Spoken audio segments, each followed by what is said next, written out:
Minasan konnichiwa, o genki desu ka? Apa kabar teman-teman? Nama saya Hiro. Mari kita belajar bahasa Jepang bersama. Sa, それでは始めましょう.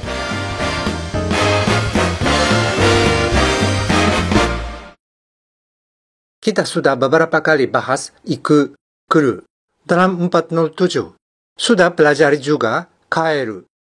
Tiga kata ini termasuk kosakata yang sangat basic dan penting untuk komunikasi sehari-hari. Hari ini kita bahas hubungan tiga kata ini dan beberapa penggunaan. Iku, manusia atau kendaraan, termasuk pembicara, berpindah menuju tujuan tertentu dari tempat pembicara.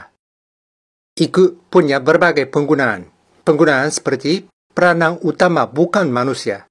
Tempat keberangkatan berbeda dengan tempat yang sedang pembicara berada.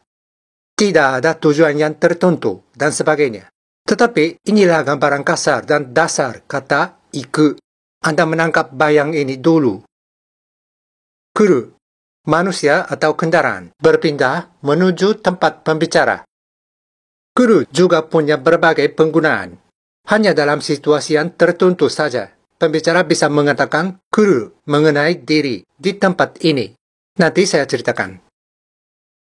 Kaeru, dalam kebanyakan penggunaan, disebut mengenai manusia. Pembicara sedang di suatu tempat, berpindah menuju tempat pangkal, tempat asal. Ada syarat mengenai tempat yang kita bisa menunjuk sebagai tujuan kaeru. Tujuan kaeru harus punya suatu hubungan dengan pembicara yang dapat diakui sebagai pangkal atau asal bagi pembicara dalam pemindahan. Ie dalam ie ni kaeru berarti rumah pembicara. Gakko dalam gakko ni kaeru berarti sekolah yang pembicara belajar. Jelas walaupun tidak disebut apapun. Kaisha ni kaeru. Kaisha arti umum adalah lembaga perusahaan. Dari inti ini bermakna juga tempat kerja, kantor. Kaisha dalam kaisha ni kaeru menunjuk tempat kerja, kantor yang pembicara bekerja. Misalnya sedang Anda menginap di hotel, setelah melancong di luar, berpindah menuju hotel. Bisa disebut hotel ni kaeru. Hotel. Soal ini Anda sudah biasa ya. Tentu saja tujuannya hotel yang Anda menginap. Tiga kata bermakna pemindahan menuju tujuan tertentu.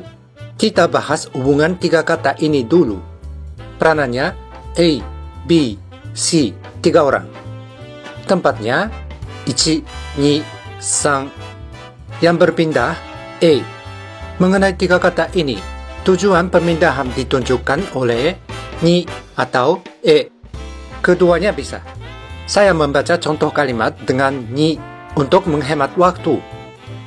A mau berpindah menuju tujuan ni dari 1. A, ni ni iku. Subjeknya pembicara walaupun tidak disebut. Jadi, watashi ga.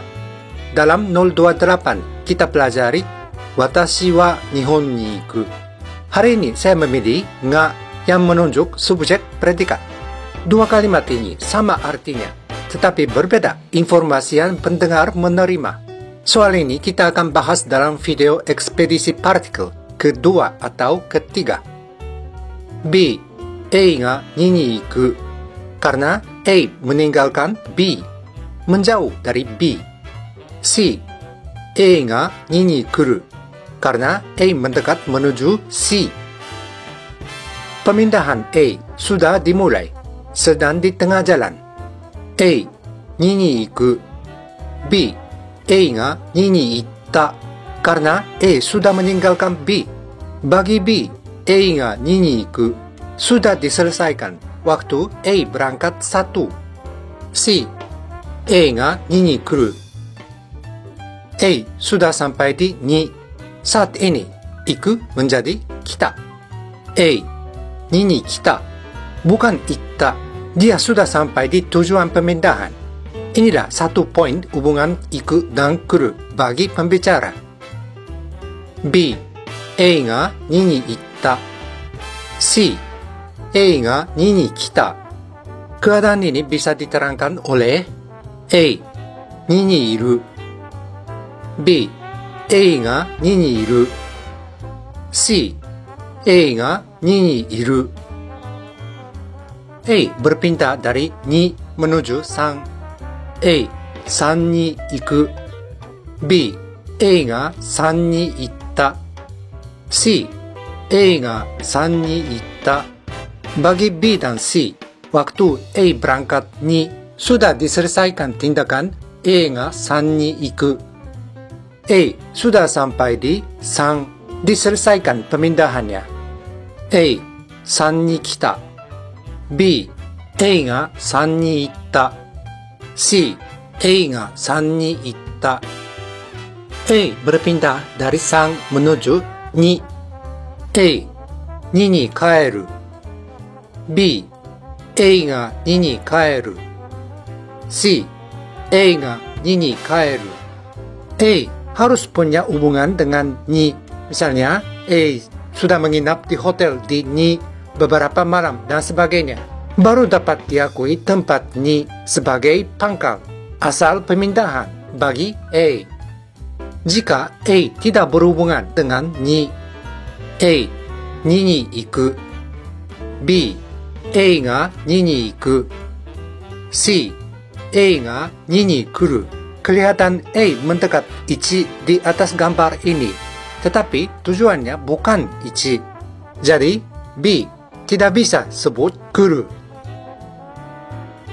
A berpindah dari 2 menuju 1 A 1に帰る B A が1に帰る C A が1に帰った A sudah sampai di 1 A 1に帰った B A が1に帰った C A が1に帰った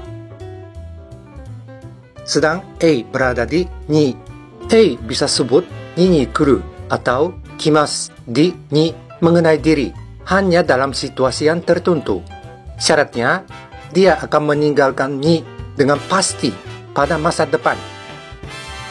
Tujuannya boleh baik 1 maupun 3. Dia bisa sebut 2に来る. Artinya dia akan datang lagi di 2 pada masa depan. Kata yang bermakna lagi dalam konteks ini adalah mata. Kata keterangan kita sudah tahu dalam mata ashita. Mata kuru. 2年後にまた来ます。また明日来ます。Mata bisa disebut setelah kata yang menerangkan waktu juga sebelumnya.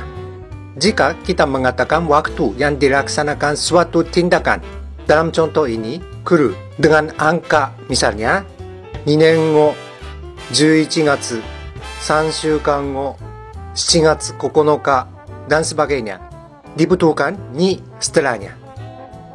Setelah kata yang relatif, contohnya 今年、来月、今週、明日, dan sebagainya. Tidak bisa disebut 2. 来年に来ます。今月にまた来ます。Salah. A sedang di 2. A tidak bisa sebut 2 に行った waktu berada di 2. Dia harus meninggalkan 2 dulu. Boleh saja di 1 atau 3. Sebagai fakta yang dilaksanakan dalam waktu lampau, dia bisa sebut 2に行った。昨日2に行きました。2ヶ月前に2に行きました。Dalam kalimat itta juga aturan penggunaan ni sama dengan kuru. Di atas gambar ini, iku, kuru, kaeru bermakna A berpindah menuju tujuan. Keadaan saat ini tidak dapat diterangkan oleh itteiru, kiteiru, kaetteiru. A sedang tengah jalan pemindahan. Saat dia sudah sampai di tujuan, baru kita dapat menyebutkan 3 kata menerangkan keadaan hasil pemindahan. A harus berada di tempat tujuan. Keadaannya Aが2にいる. Oke ya? Hal ini poin utama. Contoh pertama. 1. Rumah A. B. Keluarga A. C. Teman A. 2 adalah rumah C. A、C の家に来ている。B、A が C の家に行っている。C、A が僕の、kalau perempuan、私の家に来ている。行っている、来ている。Keduanya disebut biasa dalam percakapan sehari-hari. Dalam situasi ini, 3 orang bisa sebut juga mengenai A. C の家にいる。A pulang ke rumah. A, B, C, 3 orang tidak dapat mengatakan 家に帰っている。Tindakan A, 家に帰った。Keadaannya 家にいる。Hanya itu saja. Tidak disebut 帰っている dalam situasi ini. Contoh kedua, tempat 1, Indonesia. 2, Nihon. 3 peranannya sama. A datang di Nihon untuk bekerja selama 2 tahun. A, 日本に来ている。B、A が日本に行っている。C、A が日本に来ている。3 orang bisa juga sebut 日本にいる mengenai A. Setelah 2 tahun, A pulang ke Indonesia. Tindakan A, Indonesiaに帰った bagi 3 orang. Tidak dapat disebut 帰っている dalam situasi ini. Contoh ketiga, A, istri C. 2, rumah mereka. B, ayah A. 1, rumah B. A, tinggal di 1 sebelum menikah dengan C. Ada sesuatu urusan. A datang di rumah ayahnya. Dalam situasi ini, A, B, C, 3 orang bisa sebut 帰っている mengenai A. Contoh keempat, peranan dan tempatnya sama dengan contoh kedua. A sudah 1 tahun tinggal di Nihon. Dia akan bekerja di Nihon selama 1 tahun lagi. Kemarin A pulang ke Indonesia. Hari Senin minggu depan akan kembali di Nihon. Dalam situasi ini, A, B, C, 3 orang bisa sebut 帰っている mengenai A. Kenapa dalam contoh pertama dan kedua tidak bisa? Dalam contoh ketiga dan keempat bisa disebut 帰っている. Faktor yang berbeda. A berada di 1 untuk sementara atau tidak. Contoh yang pertama, dia mungkin keluar lagi setelah pulang ke rumah. Contoh kedua, mungkin dia datang lagi di Nihon, tetapi tidak tentu. Contoh ketiga, A tinggal di Ni bersama suaminya. Setelah beres urusan, A pasti kembali di Ni. Contoh keempat, A akan datang lagi di Nihon hari Senin minggu depan dengan pasti. A berada di 1 untuk sementara dengan jelas dan pasti. Bisa disebut 帰っている hanya dalam situasi contoh ketiga dan keempat. Hal ini sama mengenai 行っている, 来ている. Dua kata ini juga menambah nuansa untuk sementara. Dalam contoh pertama, A di rumah teman C untuk sementara dengan jelas. Contoh kedua, setelah 2 tahun lagi. Contoh keempat, setelah 1 tahun lagi. A akan pulang ke Indonesia dengan pasti. Dalam contoh ketiga, A di rumah ayah. Keadaan ini juga untuk sementara. Makanya bisa juga disebut 行っている, 来ている. A sekarang tinggal di Ni. Bagi A, pangkal utama adalah Ni. A pernah tinggal di 1 sebelum menikah. Makanya bisa disebut sebagai 帰る juga 行く. 行っている, 来ている, 帰っている. Pendengar menjadi ingin bertanya, berapa lama di sana? Kapan kembali? Karena nuansa untuk sementara. Sampai sini dulu pelajaran hari ini. Saya menyambut pertanyaan dari Anda. Channel ini selalu terbuka. Terima kasih telah menonton. Sampai jumpa lagi di channel Pelajaran Bahasa Jepang. どうもありがとうございます。またお会いしましょう。それでは次回をお楽しみに。ドーンメッセージ。